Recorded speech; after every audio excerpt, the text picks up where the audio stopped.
Hello guys, నా పేరు Mahindra Venkata. My channel ప్రకారం మన ఛానల్ని సబ్స్క్రైబ్ చేసుకోకపోతే ఇప్పుడే సబ్స్క్రైబ్ చేసుకోండి. పక్కన బెల్ ఐకాన్ ఆల్లో పెట్టుకోండి. నా ఫర్దర్ వీడియోస్ మిస్ అవ్వకుండా చూడొచ్చు. చాలా మంది చూస్తున్నారు కానీ సబ్స్క్రైబ్ చేసుకోవట్లా. So please try to subscribe and click the bell icon also. Pakistan వాళ్ళకి బాగా వచ్చిన ఒక పనిని నిన్న చేశారు. అంటే వాళ్ళకి ఈ పని చాలా బాగా వచ్చు. వాళ్ళకి రాని పనులు ఏంటి? వాళ్ళ మీద ఏమైనా ఉగ్రదాడులు జరుగుతున్నట్టయితే వాటిని అడ్డుకోలేకపోవడం, వాటిని ముందుగానే ఇంటెలిజెన్స్ డిపార్ట్మెంట్ ద్వారా పసిగట్టించి వాటిని అడ్డుకోవడం, అవేవి రావు వాళ్ళకి.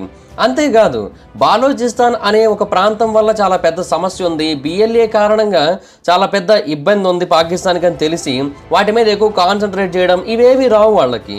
వాళ్ళకు వచ్చిన పని ఏంటి? ఏదైనా జరిగితే చాలు పాకిస్తాన్లో దానికోసం ఇండియాని బ్లేమ్ చేసేయడం. లాహోర్లో పొల్యూషన్ పెరిగితే ఇండియాని బ్లేమ్ చేస్తాడు, పాకిస్తాన్ ఎకానమీ బాగోపోతే ఇండియాని బ్లేమ్ చేస్తాడు, ఇంకొన్ని రోజులు పోతే అక్కడ ఎవరికైనా కాలు బాగోపోయినా చెయ్యి బాగోపోయినా దానికి కూడా ఇండియానే బ్లేమ్ చేస్తాడు. అదే కైండ్ ఆఫ్ సిచ్యువేషన్లో వాళ్ళు మొదటి నుంచి ఉన్నారు అండ్ ఇప్పుడు కూడా అదే చేశారు. పాకిస్తాన్లో ఒక ట్రైన్ హైజాక్ ఇన్సిడెంట్ జరిగిన విషయం మనకందరికీ తెలిసిందే. సుమారుగా 33 మంది బాలోచిస్తాన్ ఉగ్రవాదులు ఒక ట్రైన్ మీద దాడి చేశారు అండ్ అందులో ఉన్న వాళ్ళందరినీ కూడా బంధించే ప్రయత్నం చేశారు. బట్ పాకిస్తాన్ సెక్యూరిటీ ఫోర్సెస్ ఆ 33 మందిని కూడా చంపేశారు. కాకపోతే ఈ క్రమంలో 21 మంది ప్యాసింజర్స్ కూడా చనిపోయారు. సో మొత్తానికైతే ఆ ట్రైన్ హైజాక్ స్టోరీ అయితే ఎండ్ అయిపోయింది. కాకపోతే వాళ్ళు దీనికి ఎవరిని బ్లేమ్ చేస్తున్నారో తెలుసా? ఇండియాని, ఆఫ్ఘనిస్తాన్ని బ్లేమ్ చేస్తున్నారు. యాక్చువల్గా పాకిస్తాన్ స్పోక్స్ పర్సన్ అయిన షఫ్కత్ అలీ ఖాన్ అనే ఒక పర్సన్ పాకిస్తాన్ మీడియాతో థర్స్డే రోజు మాట్లాడుతున్న టైంలో వాళ్ళని అక్కడ మీడియా వాళ్ళు ఏమడిగారంటే, పాకిస్తాన్ ఇప్పటికైనా సరే ఈ బిఎల్ఏ యాక్టివిటీస్కి ఇండియాని బ్లేమ్ చేయడం అనే పాలసీని ఏదైతే క్రియేట్ చేసుకుందో దాన్ని మార్చిందా, లేదంటే ఇప్పటికీ అదే కంటిన్యూ చేస్తోందా అని అడిగితే దానికి ఆ వ్యక్తి చెప్పింది ఏంటంటే, లేదు, ఇప్పటికీ కూడా మేము అదే అంటున్నాం, ఇండియా కారణంగానే ఇదంతా జరుగుతోంది, మా పాలసీలో ఎటువంటి షిఫ్ట్ లేదు, ఫ్యాక్ట్స్ ఏమీ మారిపోలేదు, ఇండియా ఉగ్రవాదాన్ని స్పాన్సర్ చేస్తోంది, పాకిస్తాన్ మీదకి ఆ ఉగ్రవాదులందరినీ కూడా పంపుతోంది అండ్ ఇందులో ఆఫ్ఘనిస్తాన్ ఇన్వాల్వ్మెంట్ కూడా ఉంది అని తెలియజేశాడు. అయితే ఆ తర్వాత రోజు అంటే నిన్న Friday Inter Services Public Relations ISPR director general అయిన లెఫ్టినెంట్ జనరల్ అహ్మద్ షరీఫ్ చౌదరి అనే పర్సన్ చెప్పింది ఏంటంటే, పాకిస్తాన్ ఫారెన్ ఆఫీస్ యొక్క మాటలు నిజమే, పాకిస్తాన్ మీద జరుగుతున్న ఉగ్రవాదానికి ఇండియానే మెయిన్ స్పాన్సర్ అని చెప్పాడు. ఇన్ఫ్యాక్ట్ అతను చెప్పింది ఏంటంటే, ఈ బాలోచిస్తాన్ ఫైటర్స్ అంటే బిఎల్ఏ లిబరేషన్ ఆర్మీ ఫైటర్స్ ఎవరైతే ఉన్నారో వాళ్ళు ఉపయోగించిన ఆయుధాలు ఆఫ్ఘనిస్తాన్ అండ్ ఇండియన్ వెపన్స్ అని చెప్పాడు. సో ఖచ్చితంగా ఇండియా యొక్క సపోర్ట్ వీళ్ళకు ఉంది అండ్ వాళ్ళు అందుకని మా మీద ఇంతలా దాడి చేయగలుగుతున్నారు అనేది అతను చెప్పిన మాట.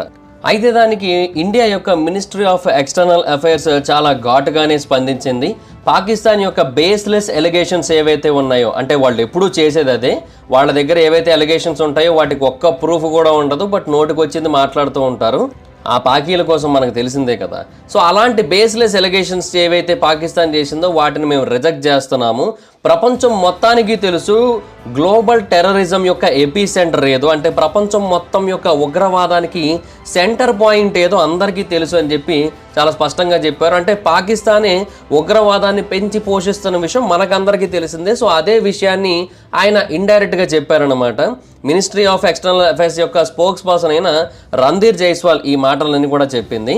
ఆయన ఇంకో మాట కూడా చెప్పారు, అదేంటంటే పాకిస్తాన్ వేరే వాళ్ళ వైపు వేలు చూపించి బ్లేమ్ని వేరే వాళ్ళ మీదకి షిఫ్ట్ చేసేయడం మీద పెట్టిన శ్రద్ధ ఏదైతే ఉందో అది వాళ్ళ ఇంటర్నల్ ప్రాబ్లమ్స్ని సాల్వ్ చేసుకోవడం మీద, వాళ్ళ ఫెయిల్యూర్స్ ఏవైతే ఉంటాయో వాటిని ఎలా సక్సెస్గా మార్చుకోవాలనే దాని మీద ఎక్కువగా ఫోకస్ చేస్తే బెటర్.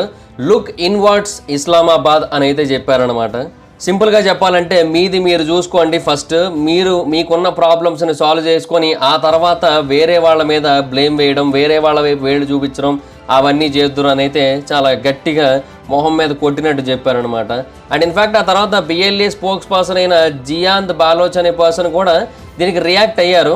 ఈ చౌదరి అనే పర్సన్ ఏవైతే మాటలు అన్నారో వాటన్నిటిని కూడా ఆ బాలోచ్ ఏమని చెప్పారంటే, కవరప్ చేస్తున్నారు, ఇవన్నీ కూడా అబద్ధాలు, ఇదంతా కూడా వాళ్ళ యొక్క ఓటమిని కప్పిపుచ్చుకోవడానికి చేస్తున్న ప్రయత్నం అని చెప్పారు ఆయన.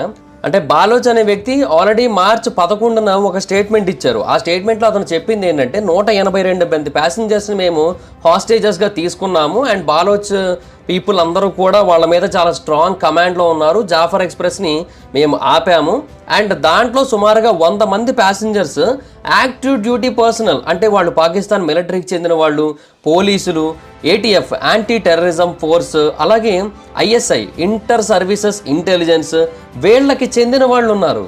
ఇంతమంది స్ట్రాంగ్ పీపుల్ ఉన్న ఒక ట్రైన్ని బాలోచ్ సైన్యం అడ్డుకోవడాన్ని వాళ్ళు జీర్ణించుకోలేకపోతున్నారు. ఇన్ఫ్యాక్ట్ బాలోచ్ ఫైటర్స్ ఉమెన్ని, చిల్డ్రన్ని, అలాగే మిగతా ప్యాసింజర్స్ని వదిలేశారు. కేవలం కొంతమంది సర్వింగ్ పర్సనల్ని మాత్రమే, అంటే ఆక్యుపైయింగ్ ఫోర్సెస్ ఏవైతే ఉన్నాయో వాటిలో పనిచేస్తున్న వాళ్ళని మాత్రమే మేము హోస్టేజెస్గా ఉంచామని చెప్పారు. సో ఇంతటి పవర్ఫుల్ పీపుల్, ఇప్పుడు మిలిటరీ వాళ్ళు పవర్ఫులే, పోలీసులు పవర్ఫులే, ఏటీఎఫ్ యాంటీ టెర్రరిజం ఫోర్స్ అంటేనే పవర్ఫుల్, తర్వాత ISI inter services intelligence department, ఇంత పవర్ఫుల్ డిపార్ట్మెంట్స్కి చెందిన వ్యక్తులు ఆ ట్రైన్లో ఉంటే వాళ్ళ మీద దాడి చేయబోతున్న విషయం వాళ్ళకి తెలీదు. సో ఇంటెలిజెన్స్ ఫెయిల్ అయినట్టు, ఉగ్రవాదాన్ని ఆపాల్సిన సంస్థకి చెందిన వాళ్ళు ఉన్నారు, వాళ్ళే ఉగ్రవాదుల చేతుల్లో చిక్కుకున్నారు. అంటే వాళ్ళ దృష్టిలో వీళ్ళు ఉగ్రవాదులేగా, అట్లీస్ట్ బాలోచ్ పీపుల్ దృష్టిలో వాళ్ళు సైనికులు అయ్యి ఉండొచ్చు, బట్ వాళ్ళ దృష్టిలో వీళ్ళు ఉగ్రవాదులేగా. బట్ ఉగ్రవాద వ్యతిరేక సంస్థ ఉగ్రవాదుల చేతుల్లో చిక్కుకుంది, అది వరస్టే. పాకిస్తాన్ మిలిటరీ ఏదో పెద్ద పొడి చేస్తామని చెప్పి పాకిస్తాన్ మీద కంట్రోల్ తీసుకుంటారు, కానీ వాళ్ళందరూ ఇక్కడ దొరికిపోయారు, పోలీసులు అలాగే దొరికిపోయారు. సో ఇంత పెద్ద పెద్ద పేర్లు డిపార్ట్మెంట్లు ఉన్న వాళ్ళందరూ కూడా వాళ్ళ చేతుల్లో దొరికిపోయేసరికి దాన్ని వాళ్ళు జీర్ణించుకోలేక ఎలాగైనా సరే ఈ ఓటమిని డైవర్ట్ చేయాలన్న ఉద్దేశంతో చేస్తున్న కవరప్ ఇది, అంతే తప్ప ఇంకేమీ లేదని చెప్పి ఆ జియాండ్ బాలోచ్ అనే పర్సన్ తెలియజేశారు. అలాగే ఆఫ్ఘనిస్తాన్ యొక్క మినిస్ట్రీ ఆఫ్ ఫారెన్ అఫైర్స్ యొక్క స్పోక్స్ పర్సన్ అయిన అబ్దుల్ కహార్ బాల్కి అనే పర్సన్ కూడా ఈ మాటలన్నింటినీ కూడా కొట్టిపడేశారు. ఆయన దీని గురించి ఏమని స్పందించారంటే, పాకిస్తాన్ ఆర్మీ స్పోక్స్ పర్సన్ ఏవైతే బేస్లెస్ ఎలిగేషన్స్ చేశారో వాటిని మేము రిజెక్ట్ చేస్తున్నాము. బాలోచిస్తాన్ ప్రావిన్స్లో ఏదైతే ప్యాసింజర్ ట్రైన్ అటాక్ జరిగిందో దానికి ఆఫ్ఘనిస్తాన్కి అసలు ఎలాంటి సంబంధం లేదు. పాకిస్తాన్ వాళ్ళని నేను ఒకటే కోరుకుంటున్నాను, మీ యొక్క own security and internal problems ఏవైతే ఉన్నాయో వాటిని సాల్వ్ చేసుకోవడం మీద ఫోకస్ చేయండి, అంతే తప్ప ఇలాంటి ఇర్రెస్పాన్సిబుల్ రిమార్క్స్ చేయడం మీద కాదని చెప్పి చెప్పుతో కొట్టినట్టు చెప్పాడు. ఎంతమందితో కొట్టించుకుంటారా బాబు, నాకు అర్థం కాదు. నేను ఏదో ఒక మీమ్ చూశానబ్బా చాలా రోజుల క్రితం, ఇన్ఫ్యాక్ట్ చాలా నెలల క్రితం చూశాను ఒక మీమ్. ఒక అతను కంటిన్యూస్గా కొట్టించుకుంటూ ఉంటాడు, అంటే 2001 వస్తుంది కొడుతుంది, 2002 వస్తుంది కొడుతుంది, 3, 4, 5, 6 అలాగే 2024 వరకు కొడతనే ఉంటారు. అండ్ ఫైనల్గా 2025 వస్తుంది, మళ్ళీ ఆ పర్సన్ జుట్టు సరి చేసుకొని రెడీ అయిపోతాడు అనమాట. అంటే ఎన్ని దెబ్బలు తిన్నా కూడా ఇంకా ఆ మనిషి మారకుండా అలాగా ట్రై చేస్తూనే ఉంటాడు అన్నట్టుగా ఒక మీమ్ ఉంటుంది అనమాట. సో నాకు తెలిసి పాకిస్తాన్కి అది బాగా పర్ఫెక్ట్గా యాప్ట్ అవుతుంది అనిపిస్తుంది. ఎందుకంటే ఇంకా ఎన్ని కొట్టినా వాళ్ళు మారరు, ఎంత చేసినా వాళ్ళు మారరు, ఇంకేం చేస్తామని చెప్పండి ఇంకా వాళ్ళ కోసం. సో అది గైస్, ఇలా పాకిస్తాన్ పాపం చాలా గట్టిగానే ట్రై చేసింది, but no use, nobody cares about them. And in fact వాళ్ళ మాటలు ఎవరు పట్టించుకోలే.